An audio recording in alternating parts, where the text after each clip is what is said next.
नमस्कार, खास खबर देख रहे हैं आप और मैं हूं आपके साथ अवंतिका श्रीवास्तव। और सबसे पहले बीजापुर से इस वक्त की बड़ी खबर। सुरक्षा बलों को बड़ी कामयाबी हासिल हुई है। आईईडी डिफ्यूज किया गया है। तोयनार मोरमेड़ मार्ग पर 3 किलोग्राम का आईईडी बरामद हुआ था।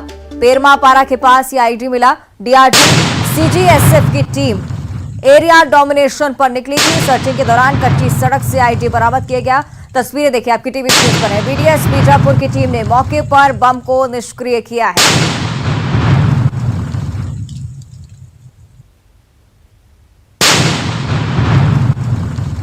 ज्यादा जानकारी हम लेंगे सहयोगी भरत हमारे साथ फोन लाइन पर जुड़ रहे हैं। भरत, निश्चित तौर पर एक बड़ी सफलता सुरक्षा बलों के लिए, क्या कुछ जानकारी? बिल्कुल अवंतिका, मैं आपको बता दूं, जिस तरीके से बीजापुर बेहद संवेदनशील क्षेत्रों में आता है, ऐसे में जो तोयनार क्षेत्र से लगा हुआ बेहद घोर नक्सल प्रभावित क्षेत्र में से मोरमेड़ का जो मार्ग है वो पेरमापारा के पास 3 किलोग्राम का जो आईडी है वो लगाया गया था। नक्सलियों ने जो जवान निकलते हैं सर्चिंग के लिए निकलते हैं, क्योंकि नक्सल प्रभावित क्षेत्र है, ऐसे में लगातार जो जवान होते हैं जिले के अलग अलग चप्पे चप्पे तैनाती पर वो अपनी एरिया डोमिनेशन के लिए निकलते हैं। उसी को देखते हुए नक्सलियां कहीं ना कहीं जो आईडी बरामद जो हुई है वो नुकसान पहुंचाने के लिए जवानों के लिए लगाया गया था, जिसका जो खामियाजा जवानों को नहीं भुगतना पड़ा। जो संयुक्त टीम निकली हुई थी एरिया डोमिनेशन के लिए, जिस तरीके से डीआरजी है, छत्तीसगढ़ जो बल है वो, और जो एसटीएफ की जो टीम होती है पूरी तरीके से वो निकली हुई थी एरिया डोमिनेशन के लिए। उसी दरमियान ये कामयाबी है पुलिस को कहीं ना कहीं बड़ी सफलता की ओर गति। लगातार जो माओवाद घातक के लिए जो सामग्री उपयोग करते हैं वो कहीं ना कहीं पुलिस के कब्जे में पहले ही आ जा रहा है। ऐसे में कहीं ना कहीं इसको सफलता की ओर पुलिस लगातार देख रही है। बिल्कुल। और भरत, इस के बाद से ही लगातार ये बात भी उठना जरूरी है कि बीजापुर एक ऐसा क्षेत्र है जहां पर लगातार इस तरह के बम बरामद किए जा रहे हैं, इसलिए सुरक्षा बलों के लिए भी एक बड़ी चुनौती हो जाती है। इस जगह पर सर्चिंग अभियान चलाने की बहुत ज्यादा जरूरत है। देखिए अवंतिका, मैं बता दूं क्योंकि मैंने पहले भी कहा है, अब भी कह रहा हूं, क्योंकि बीजापुर एक अति घोर नक्सल प्रभावित क्षेत्र है। ऐसे में जवान की नजर तो पैनी रहती है, परंतु जिस तरीके से माओवाद भी अलग अलग तरीके से अपनी अपनी जो उपकरण होती है उसका इस्तेमाल करने की लगातार कोशिश करते हैं। ऐसे में आगामी में कुछ महीनों के बाद विधानसभा चुनाव है, ऐसे में लगातार जो नक्सलियों की सक्रियता वो लगातार हर जगह पर देखी जा रही है। उसको देखते हुए लगातार पुलिस भी लगातार सर्चिंग कर रही है, अलर्ट रह रही है, लेकिन कहीं ना कहीं नुकसान पहुंचाने की लगातार जो माओवादी है वो पूरी तरीके से कोशिश करते हैं, लेकिन इनकी जो कोशिश है वो नाकाम होते हुए लगातार पुलिस के सामने नजर आ रही है। निश्चित तौर पर शुक्रिया आपका भरत इस पूरी जानकारी के लिए। और तस्वीरें एक बार फिर से आपको दिखा देते हैं किस तरह से सर्चिंग के दौरान जो आईडी बरामद किया गया उसे डिफ्यूज किया गया है यहाँ पे।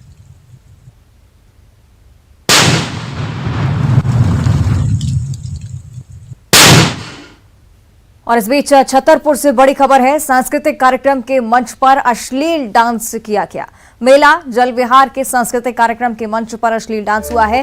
बाहर से आई युवतियों ने फिल्मी गानों पर अश्लील डांस किया। सरकारी आयोजन में ये डांस हुआ है। नगर पालिका के अधिकारी कर्मचारी बीजेपी नेता इस दौरान मौजूद रहे।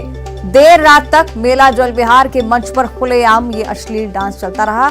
नगर पालिका ने इस कार्यक्रम का आयोजन किया था, लेकिन देखिए किसी भी तरह का विरोध यहां से सामने नहीं आया। तस्वीरें आपकी टीवी स्क्रीन पर हैं। छतरपुर में नगर पालिका का कार्यक्रम और उसमें युवतियां अश्लील डांस करती हुई।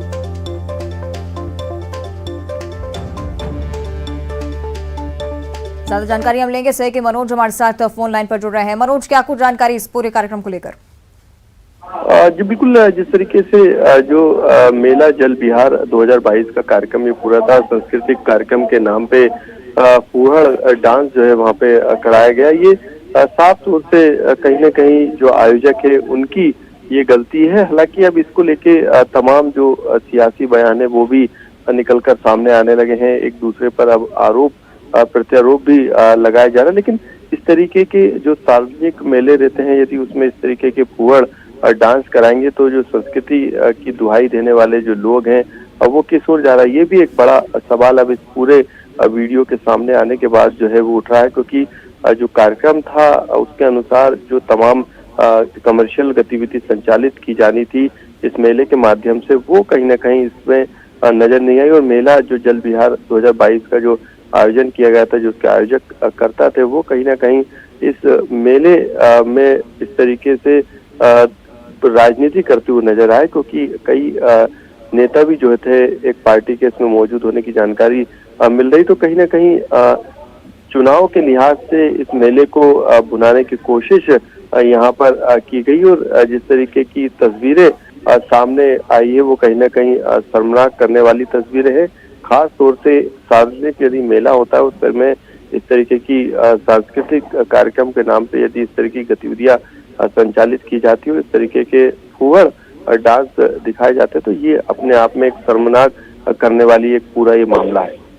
निश्चित तौर पर मनोज, और सवाल खड़े होना लाजमी भी है क्योंकि ये पहला मामला नहीं है जब किसी सांस्कृतिक कार्यक्रम में, किसी सरकारी कार्यक्रम में इस तरह के तस्वीरें हम देख रहे हो।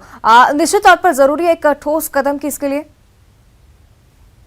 बिल्कुल, इस पूरे मामले में जिस तरीके से वीडियो सामने आया उसके बाद तमाम जो तस्वीरें सामने आई, उसके बाद ये दर्शाता है कि किस तरीके से सार्वजनिक कार्यक्रम, खास तौर से जो मेलों का आयोजन किया जाता है उसमें किस तरीके से राजनीति की जाती है। एक पार्टी के कई नेता भी मौजूद थे। हालांकि अब इस पूरे मामले में प्रशासन की तरफ से किस तरीके का एक्शन लिया जाता है ये देखने वाली बात हुई, क्योंकि तमाम परमिशन के बाद इस तरीके के मेले के आयोजन की परमिशन दी जाती है और तमाम उसमें शर्तें भी रखी जाती है, लेकिन उन शर्तों का कहीं ना कहीं पालन नहीं किया जाता और यही कारण है कि इस तरीके की तस्वीरें जो है इस तरीके के मेलों में सामने निकल कर आती है। चलिए, बहुत बहुत धन्यवाद आपका मनोज इस पूरी बातचीत के लिए। और अब भोपाल से इस वक्त की सबसे बड़ी खबर, टाइगर पकड़ा गया है। मैनेट कैंपस में जो टाइगर घूम रहा था उसे वन विभाग की टीम ने पकड़ लिया है। वन विभाग ने मैनेट के पीछे पिंजरा लगाकर टाइगर को दबोचा है। अब दोबारा टेरिटरी में टाइगर को छोड़ा जाएगा। अभी देखिए, तस्वीरें सामने आ चुकी है। ये वही टाइगर जो कि बीते दिनों जिसकी प्रेजेंस मैनेट के इलाके में देखी जा रही थी। तो अब वन विभाग की टीम को ये बड़ी सफलता हाथ लगी है। इस टाइगर को पिंजरे के माध्यम से पकड़ा गया है। मैनेट कैंपस में टाइगर लंबे समय से विचरण कर रहा था। उस बीच कई सारी तस्वीरें सामने आई थी और लोग भी जो यहाँ पे रह रहे थे काफी ज्यादा दहशत में थे। लेकिन इस बीच देखिए, अच्छी खबर ये कि इस टाइगर को पकड़ लिया गया है और अब इसे अपनी टेरिटरी में छोड़ दिया जाएगा।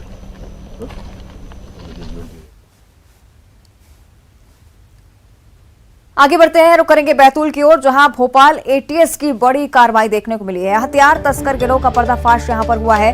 वैन को एटीएस ने घेराबंदी करके पकड़ा है। वैन से 18 पिस्टल और 7 मैगजीन जब्त की गई है। 3 आरोपियों को एटीएस की टीम ने पकड़ा है। तीनों को लेकर भोपाल के लिए एटीएस की टीम रवाना हो चुकी है। स्थानीय पुलिस को मामले की जानकारी नहीं है।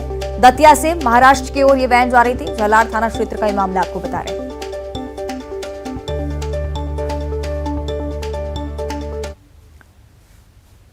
और इस बीच भोपाल से बड़ी खबर, केंद्रीय गृह मंत्री अमित शाह ग्वालियर के लिए रवाना हो चुके हैं। मुख्यमंत्री शिवराज सिंह चौहान भी ग्वालियर के लिए रवाना हो गए हैं। बीजेपी प्रदेश अध्यक्ष वीडी शर्मा, संगठन मंत्री हितानंद शर्मा, गृह मंत्री डॉक्टर नरोत्तम मिश्रा, चिकित्सा शिक्षा मंत्री साथी प्रभुराम चौधरी भी उनके साथ मौजूद हैं। ग्वालियर रवाना हो चुके हैं केंद्रीय गृह मंत्री अमित शाह। ग्वालियर में 4 घंटे तक रुकेंगे। 4 घंटे 55 मिनट तक रुकने का उनका कार्यक्रम। महाराजपुरा एयरपोर्ट पर 450 करोड़ की लागत से बनने वाले टर्मिनल भवन और एयरपोर्ट के विस्तार कार्यों का भूमि पूजन करेंगे। ग्वालियर व्यापार मेला मैदान में जो जनसभा आयोजित की जा रही है उसमें भी अमित शाह संबोधित करते हुए नजर आएंगे।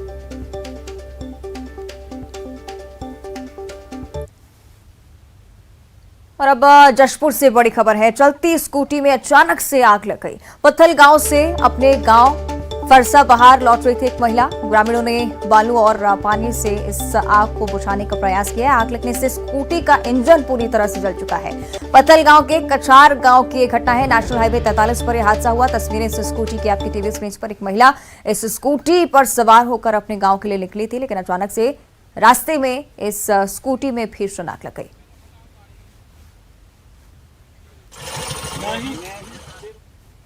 और अब धमतरी से बड़ी खबर है। देवरी नवा गांव में डायरिया का प्रकोप लगातार जारी है। जिला अस्पताल में मरीजों को भर्ती कराया गया है। 10 मरीजों को भर्ती किया गया और गंदा पानी पीने की वजह से नवा गांव में डायरिया लगातार फैलता जा रहा है।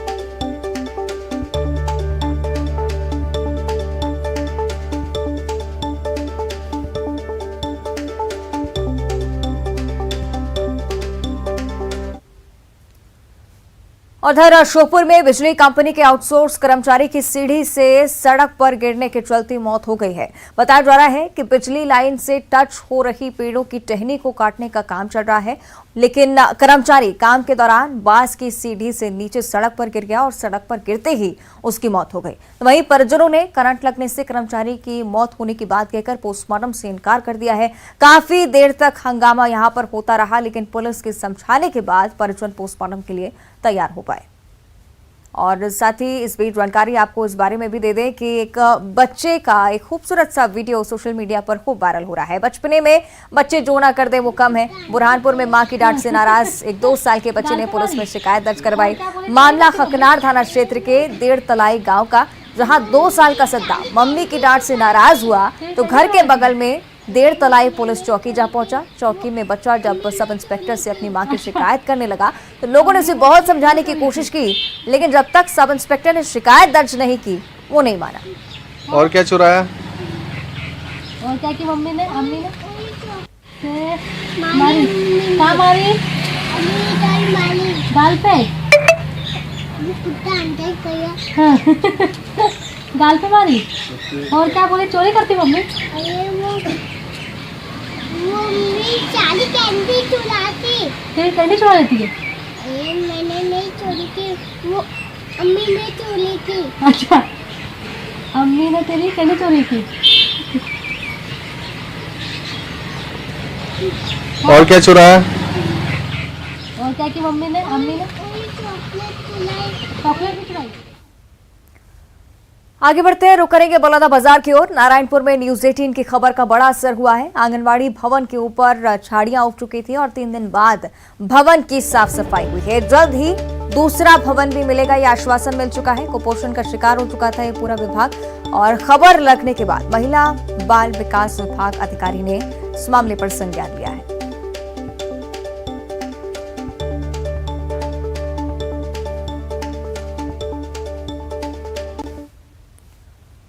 और इधर रकौंडा गांव में बाइक पर एसपी और कलेक्टर पहुंचे। नक्सल प्रभावित गांव कुधूर पहुंचे थे दोनों, और एसपी कलेक्टर भंवरडीह नदी में बन रहे पुल का निर्माण कार्य का जायजा लेने के लिए यहां पर पहुंचे थे।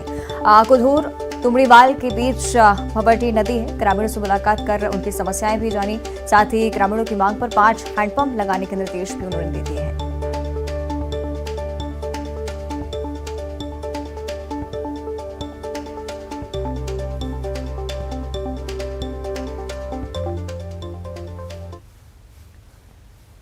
और एमपी में पहली बार हिंदी में मेडिकल थीसिस लिखने वाले डॉक्टर भंडारी से न्यूज 18 ने एक्सक्लूसिव बातचीत की है। मनोहर भंडारी ने संघर्ष के दिन की आपत्ति सुनाई है।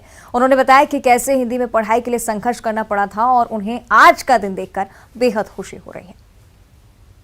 हमारे साथ इस वक्त एक और ऐसी शख्सियत हैं जिन्होंने मेडिकल के क्षेत्र में हिंदी में अलग एक मुकाम हासिल किया और अपना जो रिसर्च पेपर है वो पेश किया है हिंदी में।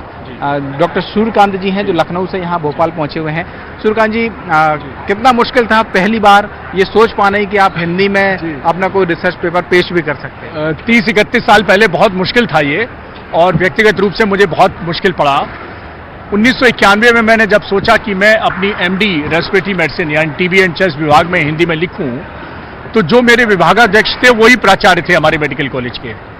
तो वहां से विरोध होना शुरू हुआ और थीसिस कमेटी ने मुझसे कहा कि अगर उनका विरोध लोगे तो एमडी का थीसिस तो जमा होना दूर, उसका स्वीकृति होना दूर, तुम तो एमडी में फेल हो जाओगे। तो हमने कहा हाँ, लगता तो ऐसे ही कि मैं फेल हो जाऊंगा। लेकिन उत्तर प्रदेश की विधानसभा ने फिर एक विशेष प्रस्ताव मेरे लिए पारित किया 14 अगस्त 1991 को। उस प्रस्ताव के तहत मुझे वो एमडी की थीसिस जो मैंने हिंदी में लिखी थी वो जमा करने का मौका मिला, और उसके बाद मैंने कई पुस्तकें हिंदी में लिखी हैं। मेरा सपना था कि चिकित्सा के क्षेत्र में हिंदी समृद्ध हो, और मुझे लगता है कि आज 16 अक्टूबर 2022 को मध्य प्रदेश की सरकार ने मेरा 30 साल पुराना जो सपना था वो पूरा किया है। मैं मध्य प्रदेश की सरकार को बधाई देता हूं, मुख्यमंत्री श्री शिवराज चौहान जी को बधाई देता हूं, विश्वास सारंग जी को बधाई देता हूं, और आज के मुख्य अतिथि रहे भारत के गृह मंत्री श्री अमित शाह जी को बधाई देता हूं, जिन्होंने माननीय प्रधानमंत्री जी की प्रेरणा से ये कार्य किया है। तो डॉक्टर सूर्यकांत जी इस वक्त हमसे बात कर रहे थे, और ये वो शख्सियतें हैं जिन्होंने संघर्ष किया है मेडिकल के क्षेत्र में हिंदी को बढ़ावा देने के लिए, लेकिन वो संघर्ष आज किस मुकाम में पहुंचा है कि मध्य प्रदेश में पहली बार ये शुरुआत हो गई है कि मेडिकल की पढ़ाई हिंदी में होगी। कैमरामैन अजय के साथ शरद श्रीवास्तव, न्यूज 18 भोपाल। और डॉग स्क्वाड ट्रेनर ने एक मिसाल पेश कर दी है। पुलिस विभाग के डॉग स्क्वाड ट्रेनर ने एक बच्चे को बचाया है। ट्रेनर ने खुद को खतरे में डालकर बच्चे की जान बचाई। पालतू कुत्ते ने घर के सामने खेल रहे बच्चों को दौड़ाया। ट्रेनर सुनील कुमार गुप्ता ने कुत्ते को दौड़कर पकड़ा, बालक की जान बचाई। तो वो खुद भी घायल हुए, लेकिन खुद की परवाह ना करते हुए पहले बच्चे को बचाना उन्होंने जरूरी समझा। ये देखिए चोट के निशान भी उनके हाथों पर, लेकिन देखिए किस तरह से मानवता की मिसाल उन्होंने पेश की है।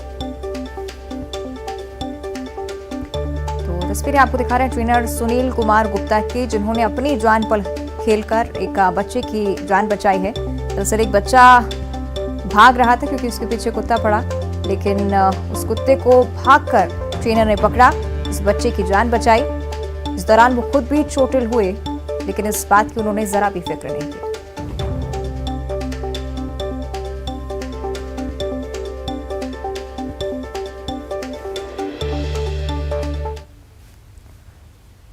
वर्दी का खौफ जब चोर बदमाशों में खत्म हो जाता है, तब आम आदमी खुद अपने जनोमाल की सुरक्षा के लिए मोर्चा संभाल लेता है। बैतूल से ये खास रिपोर्ट देखिए।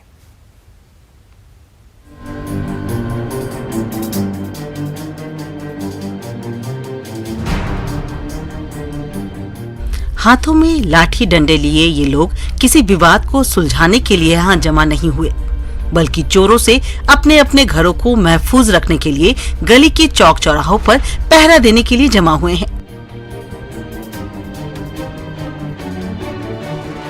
तस्वीरें बैतूल के गोठी कॉलोनी की है, जहां आए दिन चोरी की वारदातों से लोग परेशान हैं और जब पुलिस से मदद मांगते मांगते थक गए और वर्दी वालों पर से उनका भरोसा खत्म हो गया, तो वे खुद लाठी डंडों से लैस होकर रात में पहरा देने के लिए निकल पड़े।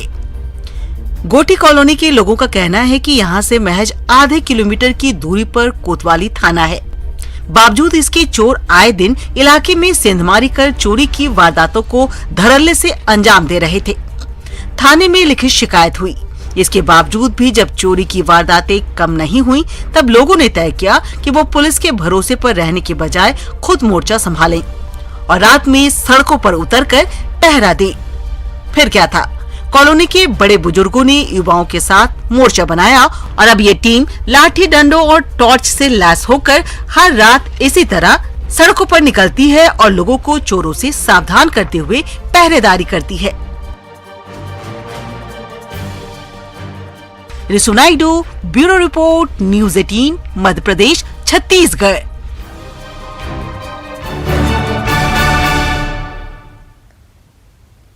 कोबरा का नाम आते ही इंसान का जिस्म सिहर जाता है, लेकिन कोबरा मुश्किल में फंस जाए तो फिर इंसान ही मदद के लिए आगे आता है। जशपुर और नर्मदापुरम से आई कोबरा की दिलचस्प तस्वीरें देखिए।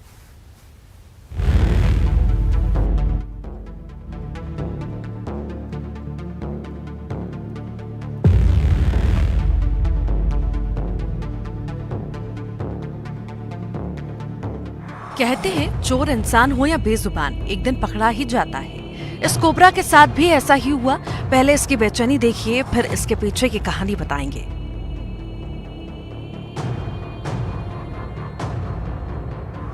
दरअसल जशपुर के घर से शिकायत मिल रही थी कि एक कोबरा सांप रोजाना मुर्गी के अंडे खा जाता है। रेस्क्यू टीम को जब ये जानकारी मिली तो वो पूरी तैयारी के साथ मौके पर पहुंची। अंडा चोर कोबरा रंगे हाथों पकड़ा गया, क्योंकि उसके पेट में ही अंडा मौजूद था।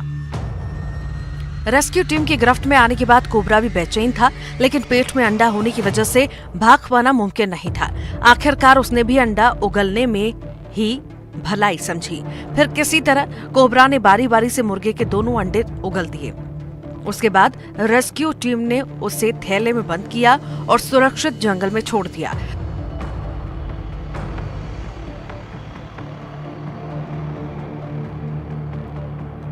सोशल मीडिया पर कोबरा के अंडे उगलने वाला वीडियो वायरल हो रहा है। अब जरा नर्मदापुरम से आई ये कोबरा की एक और दिलचस्प तस्वीर देखिए, खास इसीलिए क्योंकि कोबरा के इलाज की तस्वीरें शायद ही आपने देखी होंगी।